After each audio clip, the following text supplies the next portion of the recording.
If you're working hard, making six figures and still feel like you're behind, this is why. You've been taught 5 lies when it comes to money that are keeping you controlled, compliant, and broke. Today, I'm going to rip the mask off the system, expose those lies, and show you exactly what the wealthy people are doing with their money. Since we were little, we've been taught by the schools, the banking system, Wall Street, and our parents on how to stay in the middle class. We've been taught to continue doing the same thing over and over again, expecting a different result. And that is exactly what insanity is. Instead of that, we're going to break through those today, and we're going to show you how the 1% play by a different set of rules, how they understand things about money that they don't teach you in school. Because if they did teach you that in school, then they would have to have a non-government funded school system. And that's exactly why we're going to go through all of the ins and outs of all the things that wealthy people do with their money, because most of the time we get taught different lies and myths that keep us exactly where we are, exactly how they want it. We're going to break that through today, and I'm going to show you the 5 biggest money lies that you've been taught that are stealing your freedom. Lie number 1, save your money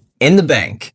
Why is this a lie? This is a lie because we're only getting 0.01% in most savings accounts. The average savings account in America is 4.04%, which means you're getting absolutely nothing on your money. And while you keep your money in the bank, they're lending your money out at an infinite ratio. It used to be 9-to-1. Now it's as much as they want. Ever since COVID, they have a 0% reserve ratio requirement in the banks, which means they can lend out your money constantly over and over again. And it is a myth. Most people think that they have your money saved in a little vault for you somewhere so that when you come back to the bank, your money's sitting there safe and sound. And that is exactly not true. It's the opposite of that. In fact, every time that you take your money and put it in the bank, they immediately lend it out to the next person that's coming there, because your money is really just being lent out and they can make interest on that. And that is exactly how bankers make money.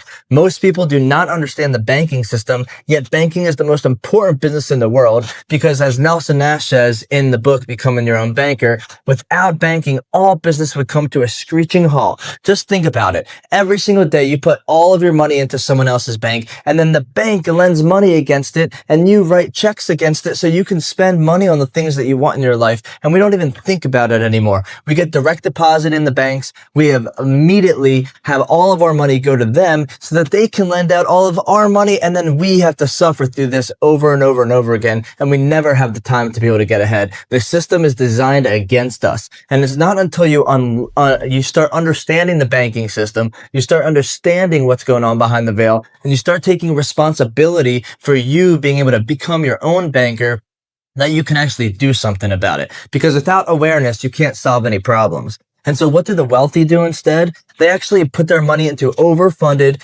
whole life insurance policies or private placement life insurance through the infinite banking concept. These are 2 different strategies that wealthy people have utilized for centuries now, being able to maximize every single dollar, because then they can get uninterrupted compound growth on every single dollar that they earn, not just on what they net. And this is what we've been duped into believing, is that we can only make money on what's left over instead of making money on every single dollar that like wealthy people do, just like the banks do. And so that is why we're going to change the way that you think about saving money, because really saving money is an absolute myth. It is impossible to save money. As soon as you put money in the bank and you think you're saving it, the dollar is going down in purchasing power because they're printing trillions and trillions and trillions of dollars. And so if you really understand what's going on behind the veil, if you understand money, then you'll know that it's impossible to save money. And that is why you got to put your money to work, just like wealthy people do. Lie number 2 is that your retirement is just a 401k away. This is not the truth, and we have been duped into believing that if you just take a small percentage and you get a match from your employer, that you're going to be safe for retirement. And the numbers show that that's not accurate. In fact, most people are saving a little bit of taxes today, and then they're substituting that with a lot of taxes in the future. Because the money that you're saving in pre-tax today by putting your money in a 401k, all of that money and all of the money that grows is being deferred. It's not a tax write-off. It's not tax-free. It's tax deferred, which means you have to pay money on the seed and all of the growth on the entire harvest of everything that you're putting in there. The entire principal, everything that you're saving pre-tax, and all the growth for the next 30, 40 years, however long you have that money in there. And you're literally locking it away. It is a guaranteed annuity for the government. They literally take every single dollar that everybody earns from the age of 20 or whenever they start working and take a small percentage of it and put it over here, and they get taxes on the entire amount. You are not only not able to save money on taxes, you're paying more in taxes later, and you have to lock your money in there forever. And the tax rates are probably going to be higher. Tax rates are always higher when we're in a war and when we're in challenging times economically, because the government can only make money off of taxes. Just think about it. If we have $37 trillion in debt, there's only two ways to get out of it. Number one is to raise more money, and number two is to stop spending so much. So either raise more taxes or cut government spending. And if you look at usdebtclock.org, they are not stopping spending anytime soon. And so the only way that they can get out of debt is to raise more capital. And how does the government raise capital? By charging more in taxes. If you look at the historic tax rate from the beginning of 1913, when the federal income tax was first instituted, you'll see that taxes are actually the lowest that they've ever been right about now. And they were very high in the 30s, 40s, and 50s in the war era. And so you'll see how this can actually happen again as we continue on with what's going on with Russia, China, and the United States. And maybe that would happen again. But I'll tell you what, I would rather get locked in at a cheaper tax rate today, understand the tax code, understand how to pay less in taxes today, and pay no taxes tomorrow, because all of my money is tax-free. And this is what the wealthy understand that most people don't, is that you can actually have every single one of your dollars be growing tax-free by leveraging real estate, life insurance, and private placements. And this is what the wealthy do with their money. They do not put their money into 401ks and IRAs. They do not gamble in the stock market unless they're specifically focused on funds that they know that they can grow, or most of the time, like Warren Buffett does, is buying large shares of companies that are blue chip stocks that have been around for a long time. But they are not day trading, and they're not looking for the next hot thing, having shiny object syndrome, and they're definitely not giving their money over to the government in a 401k plan with high fees, high transaction fees, high management fees, and absolutely zero control. So instead, prioritize liquidity and tax-free growth today rather than giving all your money away and all your power away and leaving your retirement up to the hands of the very people that you're looking to retire from. Line number 3 is to buy term and invest the difference. This is something that Primerica created back in the 70s when interest rates were starting to climb, and it is not applicable to the world today. Buying term insurance is one of the worst things that you could do for your dollar. 99% of term policies never pay out. And the Primerica agents and the Dave Ramseys of the world will go on to say that the only reason to have insurance is to cover yourself while your kids are growing up. Well, guess what? You will not create any generational wealth that way. And you're going to be able to invest the difference in what? In the stock market, in the most volatile place that you can put your money. And most people are not choosing specific stocks like we just talked about. They are putting their money into funds that are managed by people that don't care about their money, giving their money away to people that are managing things for the purpose of actually making money off of fees and have no regard for whether or not that fund succeeds or not, because they have an ability to make money no matter what happens. Buying term and invest the difference is one of the worst things that you can do with your money. You are literally giving all your money away to the insurance companies and Wall Street. And this is why Dave Ramsey gets behind it, because he's getting funded by both of them. The insurance companies take all of your term insurance and they keep it for themselves, because chances are 99% of the time, you're not going to die in the next 10, 20, 30 years of your life. And if you outlive that policy, guess how much money your family gets? Yes, you're correct. Zippo, zero. And all the money that you just invested in the market, when it's time for your term policy to expire that you got when you were 20 or you're 35 years old and you got a 30-year term. So by the time you're 65 years old and your kids are out of the house and you'll be self-insured, this is the BS story that they teach you, then you're going to have your 401k and that'll take over so you can retire. Yeah, how's that been going for the last generation of people? It's not been going well at all. And this is why most people build up just enough capital to retire, and then they outlive all of their money and they die broke. I don't want to die broke. I want my family to have millions and millions and millions of dollars that they can create tax-free wealth off of. And this is what wealthy families do too. They don't have term policies. They have whole life insurance policies or large universal life policies that are structured in a way that they can have private placement life insurance structured inside of it. They don't have IULs. They don't have set normal VULs. They have private placement and whole life insurance. And they use these two functionalities to be able to diversify their risk inside the life insurance business, because then they can buy whole life and leverage against it, just like they can buy real estate and leverage against it. You can buy whole life and leverage against it. But if you buy term and invest the difference, you're giving all of your power of all of your money away. And chances are you're going to invest very little and you're going to die with very little. So your family will get very little. And I don't know about you, but I'm not trying to gamble all the hard work and money that I have left over. I want to keep my money growing cash value for life, tax-free, and I can give all that money away to my family as well. Line number 4 is just go to school, get a good job, and work really hard, and you'll be successful.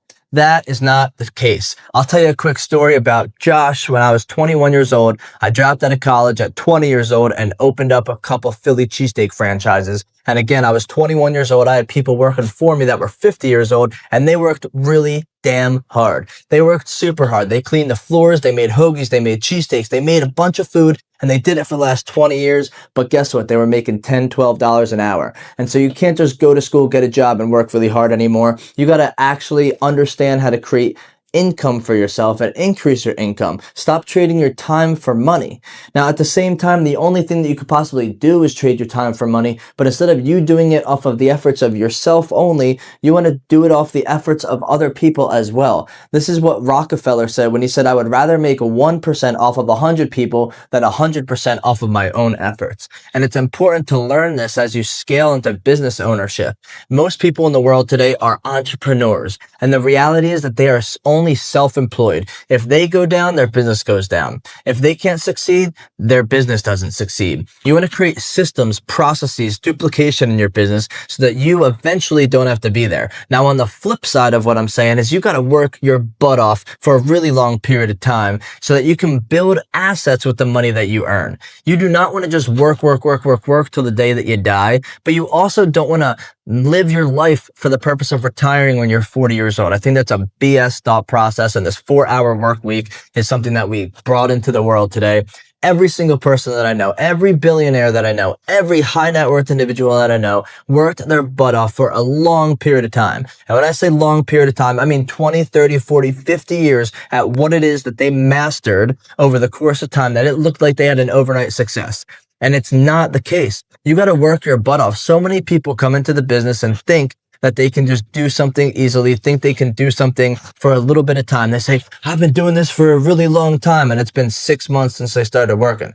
I've been doing this and putting the work in for the last couple of years. Yeah, buddy, you got like 20 more years to go until maybe you can scratch the surface. And a lot of this has to do with not having goals, not having targets, not understanding what it takes to be successful, and also not understanding money, which is really what this video is about. Because the wealthy people, they take all of their hard-earned cash and go build assets that they can then get dividends off of, that they can go get cash flow off of. The two best assets that I love putting our money into is multifamily real estate, not single-family real estate, but multifamily real estate that has rental income that scales with inflation, and whole life insurance policies. Both of these pay you cash flow every single year. Both of them can be reinvested to be able to grow and scale at a higher rate. And this is what it creates passive income for you. Passive income is not having money, having somebody buy your online coaching program because you were sleeping. That's a 21st century version of it, but that's not exactly how you do this. And that's not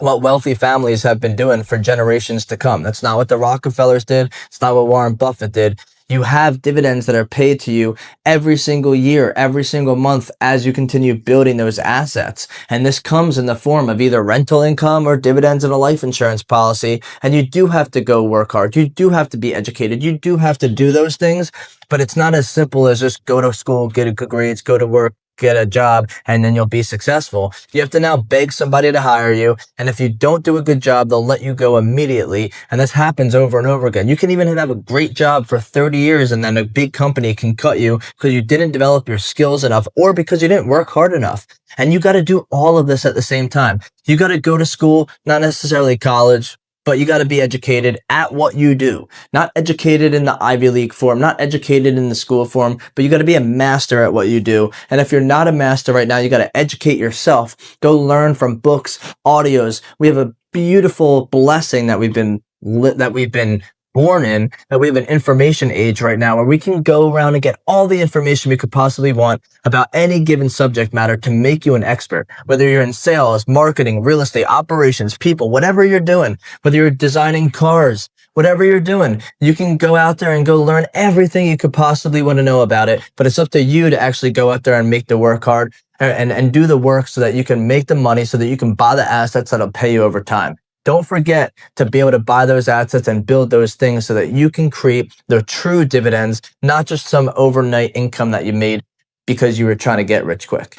Lie number 5 is that you have to cut your expenses to build your wealth. Most people focus on how can I save some money? This comes back to lie number 1. Lie number 1 and lie number 5 are tied together. You don't need to cut expenses to build wealth. You need to spend more and go advance and conquer. We were just learning this from Grant Cardone. Is it learn to advance and conquer? With everybody else is contracting, you expand. When everybody else is shrinking, you grow. When you know that everybody else is having a tough time, you have to put in double, triple, 10x the amount of work as everybody else is, because you can only cut your expenses so much. But once you learn to cut them over the course of time, like personally, I look at it once a month, make sure, is there anything that I'm not spending money on, or I'm spending too much money on in a certain situation? If the answer is no, I immediately trigger back to how can I increase my income? And you can only increase your income in 3 basic ways. You can increase the amount of people that come into your business, amount of money that they're spending, and how often they're coming. The number, the dollar, and the frequency. That is all you can do to possibly increase your income.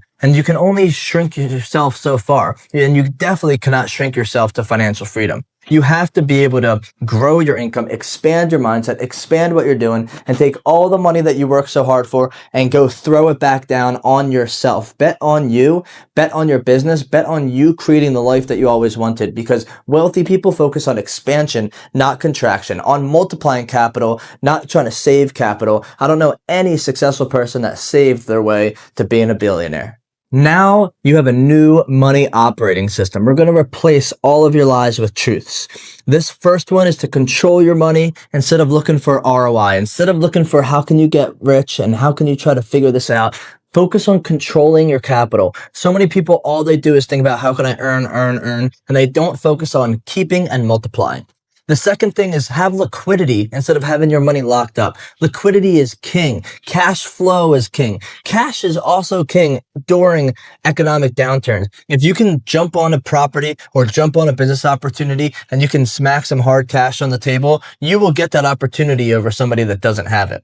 Third is to have cash flow over net worth. Net worth is important because you can leverage against it, but cash flow gives you the net worth that you're going to need tomorrow, today. You need cash flow to continue growing. So many people focus on being a millionaire.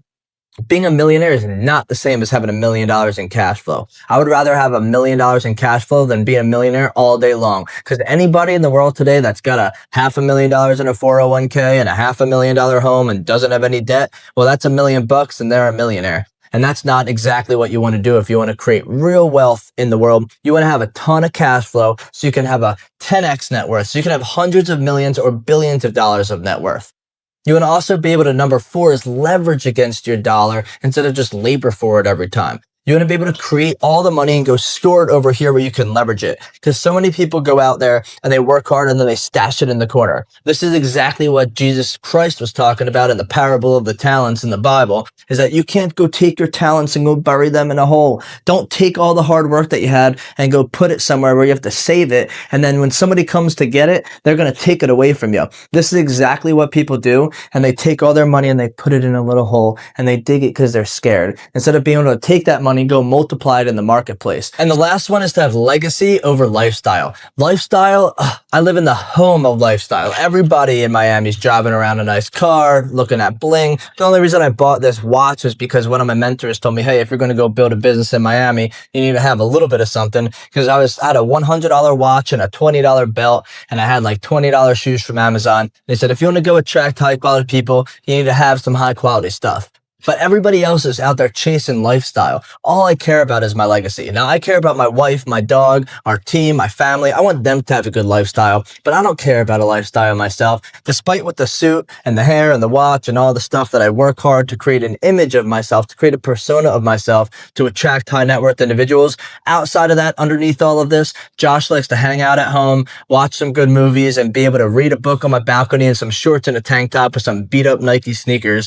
Legacy is so much more important to me than anything else. I want to make sure the people around me live a good enough lifestyle that they're there to be able to enjoy their life and be happy, but also focus on legacy so that we can make the world a better place than the way we left it when we got here. That's what life is all about at the end of the day. It is not about you YOLO living the life because you only live once. It is about making the world a better place because you were here. And so you got to ask yourself that question right now. Are you spending your money on stupid stuff? Are you investing in things that you actually don't have any control over, things that you don't even understand, things that your friend told you or your family told you or your wife or somebody said, hey, you should invest or buy this hot thing? Are you actually understanding what it is that you're putting your money into? Or are you just following the herd instead of being a leader? Are you instead just following the masses instead of actually being the outcast? Because it is lonely when you're the outcast, but the outcasts are the ones that actually become successful in life. You have to be the outlier. You have to be the one that makes it. That's always been a drive of mine, is I want to be the one that makes it. The one from my hometown, the one from my family, the one.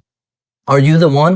All right. And if you are the one, then now's the time to be able to audit your life. Which of these lies have you been still telling yourself? Which of these negative thought patterns do you believe? If you're not the one, what can you do differently as you audit your life to be able to be one of the people that makes it? Everybody wants to be great. Everybody, I have a deep belief that everybody wants to be great and everybody wants to be successful. It's just the lies that we've told ourselves that keep us stuck doing the same thing over and over again, thinking the world should be different and blaming the world instead of blaming us, blaming other people instead of taking responsibility. And so now's the time to start building your wealth system so that you can start building capital, buying assets, leveraging against your assets, and creating more cash flow so you can create the life that you want to live, but more importantly, have the legacy that you want to have. So if you're ready to delete these lies and build a system based on truth, reach out to me directly. Would love to connect with you and show you how you can implement this in your life so you can start building the legacy that you know you're capable of building today.